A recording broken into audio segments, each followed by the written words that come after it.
स्वामित्रों जय सोमनाथ। ओम नमः शिवाय। प्रिय मित्रों, તમારો દિવસ શુભ રહે, મંગલમય રહે, શુભકામના। હું બિલીમાંથી જોગીભાઈ વ્યાસ આપ સૌનું આપણી જોગેશમાં પુનઃ હાર્દિક સ્વાગત કરું છું। મિત્રો, આજ રોજ જોઈશું આજનું શુભ પંચાંગ। આ તારીખ છે 10/3/2026 ને મંગળવાર, ફાગણ વદ સાતમ તિથિ છે। આજની સાતમને મારવાડી સાતમ તરીકે ઓળખવામાં આવે છે, શીતળા સાતમ તરીકે પણ ઓળખવામાં આવે છે। આજે બપોરે 12:41 સુધીનો સમય સામાન્ય રહેશે, ત્યાર પછીનો સમય યોગ્ય નથી। આજે જે બાળકનો જન્મ થાય છે એની તિથિ ગણાય છે સાતમ। આ સાતમ તિથિ આજે આખો દિવસ રહેશે અને આવતીકાલે મળસ્કે 1:55 પૂર્ણ થશે। આજે જે બાળકનો જન્મ થાય છે એનું નક્ષત્ર ગણાય છે અનુરાધા। અનુરાધા નક્ષત્ર આજે સાંજે 7:05 પૂર્ણ થઈ જાય છે। ત્યાર પછી જે બાળકનો જન્મ થાય એનું જ્યેષ્ઠા નક્ષત્ર ગણાશે। મિત્રો, જ્યેષ્ઠા નક્ષત્રમાં જ્યારે જન્મ હોય ત્યારે મુખ જોવામાં કોઈ વાંધો નથી, પરંતુ એની વિધિ જેટલી બને એટલી જલ્દી કરી લેવી। જ્યેષ્ઠામાં જે બાળકનો જન્મ થાય એના મોટા ભાઈ બહેનને નુકસાન કરે છે અથવા એના પિતાને નુકસાન કરનાર બનતું હોય છે। આજે જે બાળકનો જન્મ થાય છે એનો યોગ ગણાય છે હર્ષણ। હર્ષણ યોગ આજે સવારે 8:22 પૂર્ણ થઈ જાય ત્યાર પછી જે બાળકનો જન્મ થાય એનો વ્રજ યોગ ગણાશે। આજે જે બાળકનો જન્મ થાય છે એનું કરણ ગણાય છે વિષ્ટિ। આ વિષ્ટિકરણ આજે બપોરે 12:41 પૂર્ણ થઈ જાય અને ત્યાર પછી જે બાળકનો જન્મ થાય એનું બહુકરણ ગણાશે। આજે જે બાળકનો જન્મ થાય છે એની રાશિ ગણાય છે વૃશ્ચિક।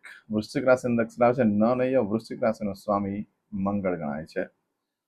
આ વૃશ્ચિક રાશિ આજે આખા દિવસમાં કોઈ પણ બાળકનો જન્મ થાય બધાની રાશિ વૃશ્ચિક ગણાશે। આ વૃશ્ચિક રાશિ 11 તારીખે રાત્રે 10 વાગે પૂર્ણ થાય છે, એટલે ત્યાં સુધી જે બાળકોનો જન્મ થાય બધાની રાશિ વૃશ્ચિક ગણાશે। આ રાશિ તિથિ નક્ષત્ર યોગ કરણનું બહુ જ મહત્વ છે। એમાં જેનો જન્મ હોય તેની ચોક્કસપણે પૂજા વિધિ કરવી જેથી જીવન સરળ બને।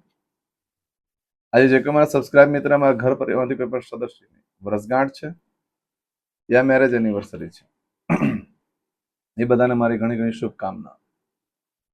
તમારા જીવનમાં ખૂબ પ્રગતિ ઉન્નતિ થાય, ભગવાન શંકર તમારી બધી મનોકામના પૂર્ણ કરે। સવારમાં ઉઠી આજનું સુકન કરી લો, આખું વર્ષ તમારું સુંદર રીતે વ્યતીત થશે।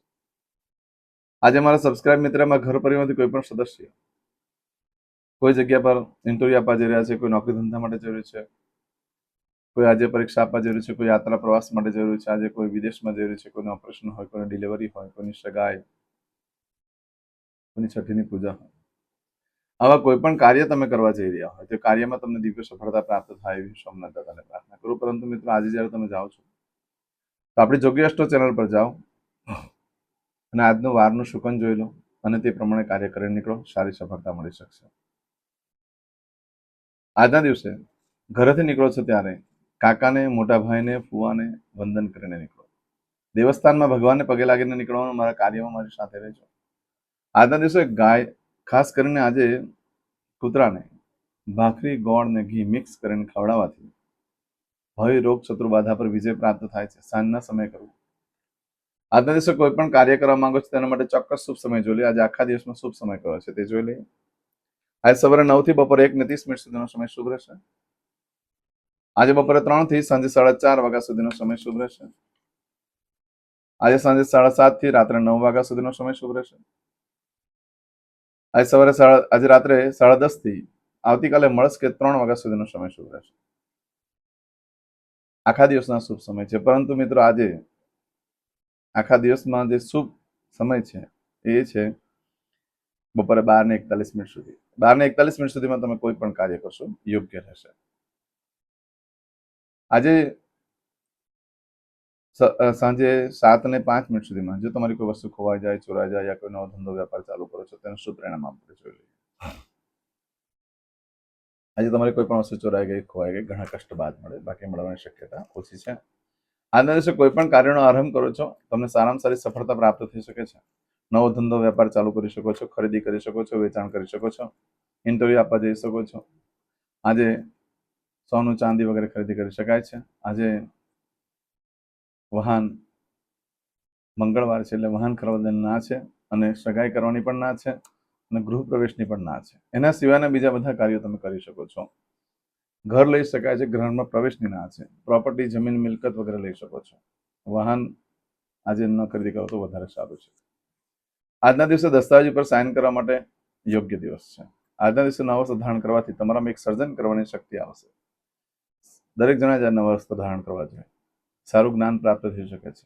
રાજકારણમાં જે હોય એ લોકોને તો પ્રગતિ થાય, 5માં પૂછાય છે કે વ્યક્તિ કોણ છે, એનું સારી છાપ પડી શકે છે। આજે દરેક જણા નવું વસ્ત્ર ધારણ કરો, કારણ કે તમને તો ઉન્નતિ થાય, પ્રગતિ થાય, પણ સાથે સાથે મિત્રની પણ પ્રગતિ ઉન્નતિ થાય છે. આજના દિવસે ઇન્ડસ્ટ્રીઝના ધંધો કરતા હોય એ લોકો માટે બહુ શ્રેષ્ઠ રહેશે નવા વસ્ત્ર ધારણ કરવા માટે. આવો બધો સમય આજે સાંજે 7:05 સુધીમાં તમે જે કાર્ય કરો એનું ફળ મળે, પરંતુ આજે બપોરે 12:41 સુધીનો સમય શુભ છે. આ સમયગાળા દરમિયાન કાર્ય કરજો, બાકીનો સમય યોગ્ય નથી. આજે સાંજે 7:05 થી લઈ આવતીકાલે રાત્રે 10 વાગ્યા સુધીમાં તમે જે કાર્ય કરો છો એનું શું ફળ પ્રાપ્ત થાય આપણે જોઈ લઈએ. એમાં જો તમારી કોઈ વસ્તુ ચોરાઈ ગઈ કે ખોવાઈ ગઈ તો મળવાની શક્યતા બિલકુલ નથી. આ સમયગાળા દરમિયાન કોઈ કાર્યનો આરંભ ન કરશો, ન ખરીદી કરશો, ન વેચાણ કરશો. આવતીકાલે રાત્રે 10 વાગ્યા સુધીનો સમય યોગ્ય નથી, કારણ કે એમાં કરેલા કાર્યમાં બહુ મોટા સાહસો થશે, પરંતુ તમને નુકસાન જ ભોગવવું પડશે. વારે ઘડીએ નુકસાન થાય એક ને એક વસ્તુ, અને તમારી લોકો ખોટી ચર્ચા કરે, બહાર ખોટી રીતની વાતો થાય તમારી, એના કારણે તમને દુઃખદ લાગણી અનુભવશો, જેના કારણે તમે ભવિષ્યમાં બી કોઈ કાર્ય કરવા માટે પ્રેરાશો નહીં અને તમે હતાશ થઈ જશો. માટે બને ત્યાં સુધી કોઈ કાર્યનો આરંભ ન કરશો, નવ વસ્ત્ર ધારણ કરશો. આ સમયગાળા દરમિયાન નવ વસ્ત્ર ધારણ કરવાથી તમારા ખૂબ સાહસ કરવાનું, જલ્દીથી પૈસા કમાઈ લેવાનું વલણ આવી જાય, જેના કારણે તમે બહુ મોટું નુકસાન ભોગવી શકો છો. માટે બને ત્યાં સુધી કોઈ કાર્ય કરવા માટે યોગ્ય સમય નથી. આજે બપોરે 12:41 થી લઈ આવતીકાલે રાત્રે 10 વાગ્યા સુધીનો સમય કોઈ યોગ્ય નથી. આજે કરશો આજનો સંકલ્પ, ચમચીમાં પાણી લઈ લો. અદ્યતન માસના માસોત્તમ બ્રહ્મ પવિત્ર ફાલ્ગુન માસે શુભે કૃષ્ણ પક્ષે સપ્તમ્યાયામ ભમવાસન વિત્તાયામ પૂજા પતે કે વિડીયો પતે એટલે મને કોમેન્ટ્સમાં તમે જે ભગવાનની ઉપાસના આરાધના કરી રહ્યા છો એમનું નામ લખીને મોકલી આપજો. ભગવાનને હું પ્રાર્થના કરીશ ને તમને લાઈક કરીશ. હવે દરેક જણા પોતાનું સાચું નામ બોલી દો. તમારું ગોત્ર ખબર હોય તો ગોત્ર બોલી દેવાનું. પછી બોલવાનું છે અહમ મમ આત્મન શ્રુતિ સ્મૃતિ પુરાણોક્ત પુણ્ય ફલ પ્રાપ્તિ અર્થમ અપ્રાપ્ત લક્ષ્મી પ્રાપ્તિ અર્થમ પ્રાપ્ત લક્ષ્મી ચિરકાલ સૌ રક્ષણાત્મક લોકેવા સભાયામ રાજદ્વારે વ્યાપારે વિદ્યા અભ્યાસે દેશે વિદેશે સર્વત્ર યશ કીર્તિ વિજય લાભાદિ પ્રાપ્તિ અર્થમ મમ અખિલ કુટુંબસ્ય આયુ આરોગ્ય ऐश्वर्यादि प्राप्ति अर्थम मम जन्म समय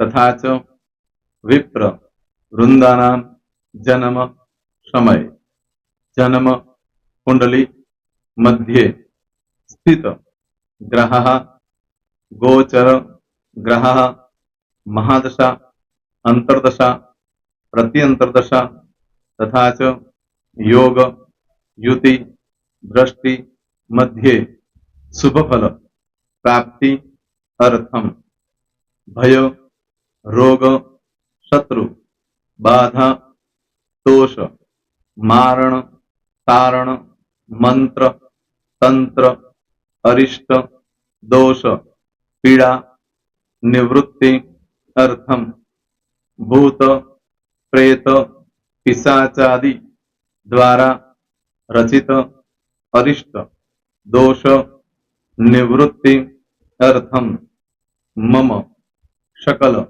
मनवांछित फल और तुम्हारा मन में जे कई इच्छा हो बोली जवान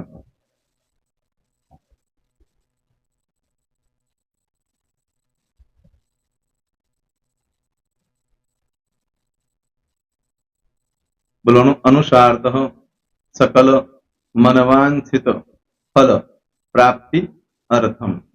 હવે જે બરકતની પૂજા વાળા છે એ લોકો તો આ બધું બોલવાનું જ હોય છે, એ લોકો માટે કોઈ સ્પેશિયલ નથી. પણ જે લોકોએ હવે જે કહું છું તે લોકોએ જ બોલવાનું, જેના લગ્ન થઈ ગયા હોય એ લોકોએ બોલવાનું છે. મમ દાંપત્ય જીવન મધ્યે સુખાકારી પ્રાપ્તિ અર્થમ પુત્ર પૌત્રાદિ સંતતિ પ્રાપ્તિ અર્થમ.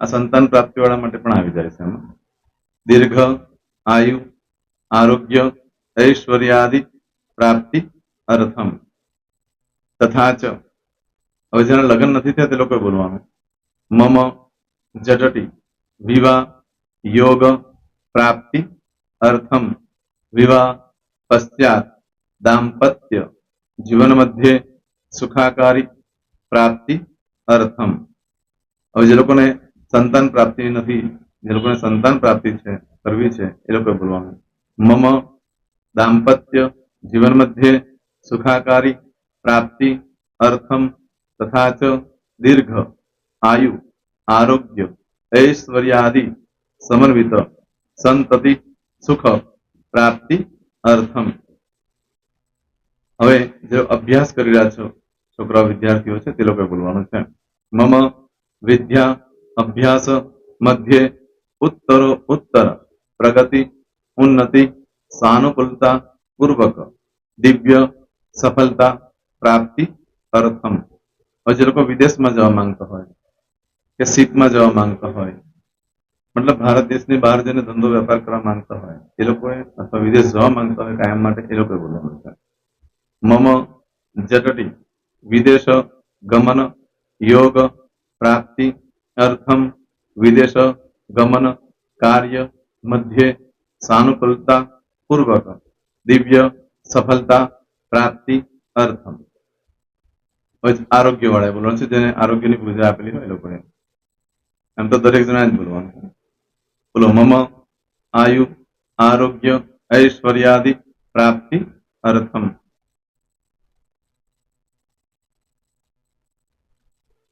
હવે દરેક જણા બોલવાનું सकल मनवांछित फल प्राप्ति अर्थम अद्य दिने प्रधान देवतानां नित्य दिन अनुसारतः पूजन अर्चन कर्मणि अहम करिष्ये પાણીવાળી થાળીમાં પાણી મૂકી દેવાનું છે હવે તમારી બધી પૂજા જે મેં આપેલી છે એ પૂજા થઈ જાય અથવા તો તમે રોજ પૂજા કરતા છો મારી પાસેથી નથી લઈ ગયા એ પૂજા થઈ જાય પછી ફરી પાછી ચમચીમાં પાણી લેવાનું અહીંયા વિડીયોને સ્ટોપ કરી દેવાનું પૂજા પતે એટલે પાછું આગળનું કરવાનું છે અહીંયા વિડીયો સ્ટોપ કરી દેવાનું અને પૂજા પતે એટલે બોલવાનું છે વિષ્ણવે વિષ્ણવે વિષ્ણવે નમો નમઃ વિષ્ણુ સ્મરણા सर्वं परिपूर्ण अस्तु एतानि गंध पुष्प धूप दीप नैवेद्य ताम्र दक्षिणा प्रदक्षिणा सहित प्रणु मम सकल मनवांछित फल प्राप्ति अर्थम पूजन अर्चन प्रियदान न मम पाणी मूकी देवानुं पाछुं पाणी लेवानुं पूजन अर्चन ब्रह्मार्पणमस्तु नीचे जमीन पर पाणी मूको एमां आंगળી ઘસી કપાળમાં તિલક કરી દો કપાળમાં જમીન પર પાણી મૂક્યું છે એમાં ત્યાર પછી ભગવાનને કહેવાનું કે હે પ્રભુ આજે પૂજા કરતા કઈ પણ પ્રકારની